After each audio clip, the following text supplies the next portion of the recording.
इस वीडियो में हम देखने वाले हैं एमपी का नर्सिंग काउंसिल का तत्काल रजिस्ट्रेशन कैसे होगा। बहुत बार आपका एग्जाम फॉर्म आ जाता है और आपके पास रजिस्ट्रेशन नहीं होता है और आप उस एग्जाम में अपीयर नहीं कर पाते। तो आज इस वीडियो को लास्ट तक देखिएगा, मिस मत करिएगा। आपको पूरा प्रोसेस बताने वाला हूँ, क्या तत्काल रजिस्ट्रेशन का प्रोसेस है, क्या आपको डॉक्यूमेंट्स अपलोड करना है, किस फॉर्मेट में अपलोड करना है, प्रिंसिपल का सिग्नेचर कहाँ लेना है और आपका रजिस्ट्रेशन तत्काल में कैसे क्रिएट होगा, कितना फीस पे करना पड़ेगा, सब कुछ डिटेल में देख लेते हैं। तो सबसे पहले आपको स्टार्ट कहाँ से करना है। ये जो लिंक है mpnrc.mponline.gov.in, ये लिंक मैं वीडियो के डिस्क्रिप्शन में दे दूंगा। आप नीचे डिस्क्रिप्शन चेक करिएगा, लिंक पर क्लिक करिएगा तो आपके मोबाइल में ये विंडो ओपन होगा। ठीक है, आप अपने मोबाइल से ये फॉर्म फिल कर सकते हैं, कोई दिक्कत नहीं। आपको साइबर कैफे पे जाके एमपी ऑनलाइन में जाके उन्हें पैसा देने की जरूरत नहीं है। तो जैसे ही ये क्लिक होगा तो यहाँ पे पहला क्वेश्चन आपसे पूछता है, are you already enrolled in Madhya Pradesh nursing registration council Bhopal. तो क्या आपके पास पहले ही कोई रजिस्ट्रेशन है। ठीक है, यदि नहीं है तो हम यहाँ नो, यदि आप फ्रेश रजिस्ट्रेशन क्रिएट कर रहे हो, पहली बार रजिस्ट्रेशन कर रहे हो, तो यहाँ पे आपको नो क्लिक करना है। ठीक है, नो क्लिक करने के बाद आपके पास नेक्स्ट विंडो ओपन होगा, आप देख सकते हैं। सो इस विंडो में आप देखेंगे कि यहाँ पे एप्लीकेशन फॉर्म फॉर तत्काल रजिस्ट्रेशन देख रहे हैं, मैंने हाईलाइट किया है, एप्लीकेशन फॉर्म फॉर फॉर तत्काल रजिस्ट्रेशन। सो ये गवर्नमेंट की वेबसाइट है, कुछ टेंशन लेने की जरूरत नहीं है, बस स्टेप्स फॉलो करो जो मैं बता रहा हूँ, अपने मोबाइल से फिल करो और आपका रजिस्ट्रेशन क्रिएट हो जाएगा। तो सबसे पहले ये पूछता है कि आपका रजिस्ट्रेशन जो आपको चाहिए वो किस चीज के लिए चाहिए, रजिस्ट्रेशन रिक्वायर्ड। सो आपने एएनएम किया है, जीएनएम किया है, BSc nursing, then post basic BSc, then MSc, post basic diploma course, ANM 2 साल का एएनएम किया है, या जीएनएम का न्यू कोर्स। एक जीएनएम का न्यू कोर्स डिजाइन हुआ है जिसमें आपका मिडवाइफ, सीनियर मिडवाइफ का कोर्स भी होता है, तो न्यू जीएनएम कोर्स है, या एनपीसीसी है। ठीक है, सो जो भी आपका डिग्री किया है, जिस बेसिस पे आप रजिस्ट्रेशन जनरेट करोगे वो करेक्ट यहाँ सेलेक्ट करना है। तो मान लो मेरा जो रजिस्ट्रेशन है मैं जीएनएम के बेस पे कर रहा हूँ, तो जैसे ही मैं जीएनएम क्लिक करूंगा, ओके करूंगा, तो मेरे पास जीएनएम के लिए क्या क्या डिटेल्स मुझे फिल करनी है उसका मेरे पास एप्लीकेशन फॉर्म ओपन हो जाएगा। ठीक है, तो ये एप्लीकेशन फॉर्म लोड होगा, उसके बाद मैं स्टेप बाय स्टेप अपना सारा डिटेल डाके डॉक्यूमेंट अपलोड करने वाला हूँ। तो ये देख सकते हैं आप स्क्रीन पे, सबसे पहले आपका एप्लीकेंट नाम। सो मैंने नाम सिलेक्ट कर लिया, एबीसी जो भी आपका नाम हो। ठीक है, देन आपका लास्ट नेम। ठीक है, लास्ट नेम आपकी सरनेम, यदि आपके आधार कार्ड पे आपकी मार्कशीट पे मिडिल नेम भी है तो मिडिल नेम लिखिएगा, यदि नहीं है कुमार कुमारी मत डालिएगा। यदि आपकी 10th की मार्कशीट आधार कार्ड पे नहीं है तो ये नहीं मत डालिएगा, क्योंकि जब डॉक्यूमेंट वेरिफिकेशन होगा, जब जांच होती है कि आपका कॉलेज में किस नाम से रजिस्ट्रेशन है, आपका रजिस्ट्रेशन भी उसी नाम से क्रिएट होगा। ठीक है, आपके कॉलेज में जो आपने एडमिशन लिया था जिस नाम से था, मिडिल नेम होगा तो डालिएगा, नहीं होगा तो मत डालिएगा।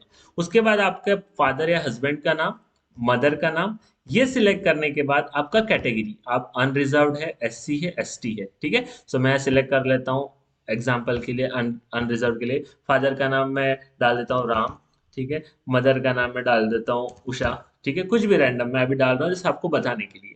उसके बाद हम यहाँ पे जेंडर सिलेक्ट करते हैं, तो इनका जेंडर मैं सिलेक्ट कर लेता हूँ फीमेल। ठीक है, जेंडर सिलेक्ट करने के बाद आपका डेट ऑफ बर्थ, आपका डेट ऑफ बर्थ वही डालिएगा जो आपकी 10th की मार्कशीट पे है, आधार कार्ड पे है और जो आपने एडमिशन के टाइम पे डाला था। तो यहाँ पे मैं बोल रहा हूँ कि मेरा डेट ऑफ बर्थ है 1999 डाल देता हूँ मैं अभी के लिए।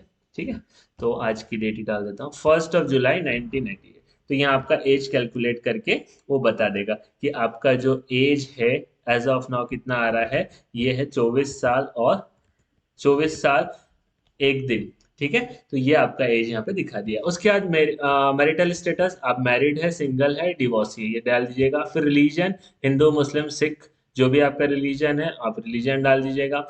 उसके बाद आपका आएगा कास्ट। ठीक है, आपकी कास्ट क्या है, कास्ट डाल दीजिएगा। उसके बाद नेशनलिटी इंडियन। फिर आपका एमपी का डोमिसाइल है तो यस करिएगा। आप यदि एमपी के बाहर के नो करके यहाँ पे डालिएगा। तो यदि आप जब नो करेंगे तो आपसे वो पूछेगा कि कौन से स्टेट के हैं, और यस करेंगे तो आपसे कुछ स्टेट नहीं पूछेगा, क्योंकि वो बाय डिफॉल्ट एमपी को कंसिडर करेगा। उसके बाद यहाँ पे आपको डिस्ट्रिक्ट सिलेक्ट करना है, मैं अभी इंदौर सेलेक्ट कर लेता हूँ। फिर मोबाइल नंबर, 2 मोबाइल नंबर दे दीजिएगा, 3 भी दे सकते हैं, कंपलसरी नहीं है। एक एक इस 1 mobile number is sufficient. But एक से ज़्यादा देने से क्या होता है, यदि एक मोबाइल नंबर बंद हो गया तो बाकी मोबाइल्स पे हमारे पास कोऑर्डिनेशन आ जाएगा कि आपका रजिस्ट्रेशन का क्या स्टेटस है, ये और चेक कर सकते हैं। अभी नेक्स्ट आपका होगा यहाँ पे training detail. So training detail में आपको डेट देना होगा कि आपको जो फाइनल ईयर का आपका फाइनल एग्जाम हुआ था उसका डेट क्या था, कब आपने क्वालिफाई किया। तो यहाँ पे ऑलरेडी डेट स्लॉट्स मेंशन है।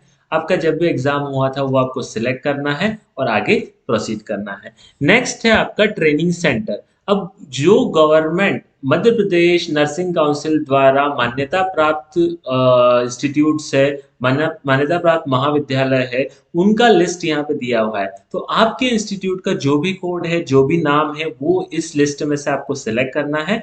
जैसे मैंने मान लो doctor Shankar Dayal Sharma college of nursing Bhopal से किया है, तो यहाँ पे उसका कोड है 07103। तो ये मैं सिलेक्ट करूंगा और यहाँ से मैं ट्रेनिंग पीरियड दूंगा कि ट्रेनिंग स्टार्ट कब हुई और ट्रेनिंग एंड कब हुई। साथ ही साथ नेक्स्ट वो पूछेगा आपको कि are you completed your 6 month internship in GNM. तो जो भी है आपने इंटर्नशिप कर ली है तो यस, नहीं की है तो नो। और यहाँ पे आपको ट्रेनिंग सेंटर का पूरा एड्रेस डालना है। इसके बाद आपका आता है कैंडिडेट का एड्रेस कि आपका एड्रेस क्या है। तो क्योंकि उसी एड्रेस पे आपको कम्युनिकेशन होगा, आपका रजिस्ट्रेशन आपको वहां भेजा जाएगा। तो यहाँ पे करंट एड्रेस और परमानेंट एड्रेस, एड्रेस बहुत ध्यान से सही डालिएगा क्योंकि उसी एड्रेस पे आपका रजिस्ट्रेशन आपको मिलेगा।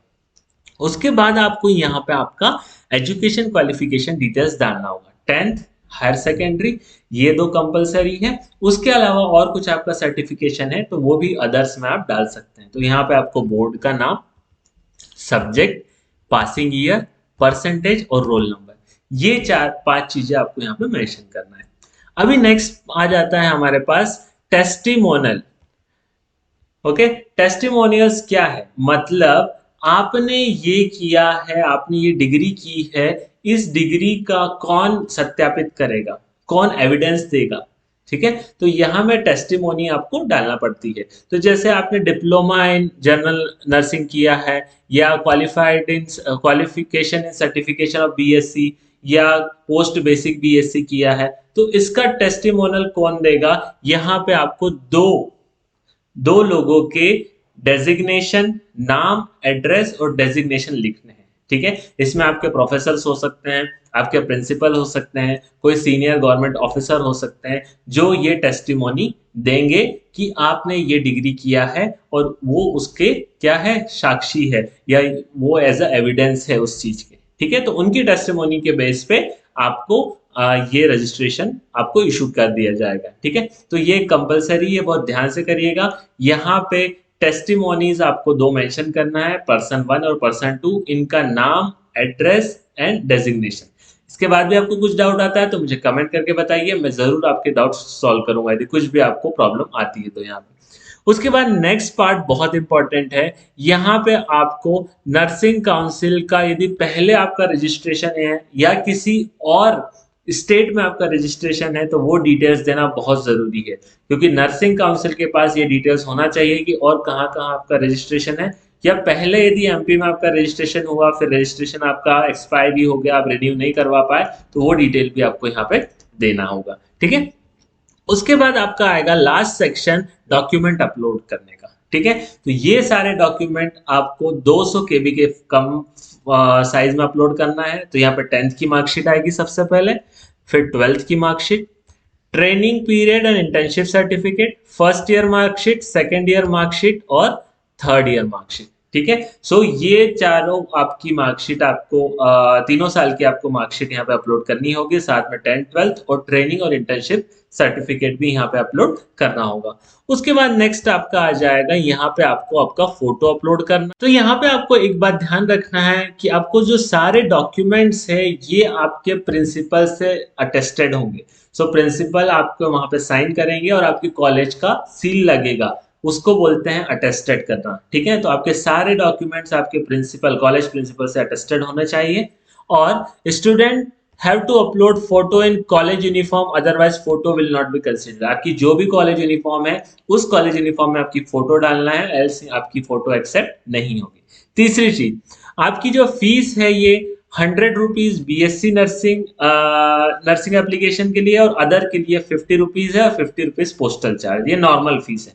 अब इसके बाद आपका तत्काल की फीस क्या लगेगी वो मैं आपको आगे बताने वाला हूँ। तो जैसे ही आप ये सारा डॉक्यूमेंट्स अपलोड करके यहाँ पे सबमिट पे क्लिक करेंगे, ठीक है, सारा डॉक्यूमेंट्स अपलोड करके आप सबमिट पे क्लिक करेंगे, तो आप नेक्स्ट पेज पे रिडायरेक्ट हो जाएंगे। जैसे सबमिट पे क्लिक करेंगे आपका ये फाइनल एप्लीकेशन फॉर्म मिल जाएगा, और आपके सारे डिटेल्स एक बार वेरीफाई कर लीजिएगा, जो भी डिटेल्स आपने डाले हैं वो करेक्ट है या नहीं, आपका जो अटैचमेंट्स है वो करेक्ट है या नहीं, और आपको ये फीस पेमेंट करनी होगी। आप स्क्रीन पे देख सकते हैं, मैं थोड़ा इसको बड़ा कर देता हूं ताकि आपको विजिबिलिटी बढ़ जाएगी।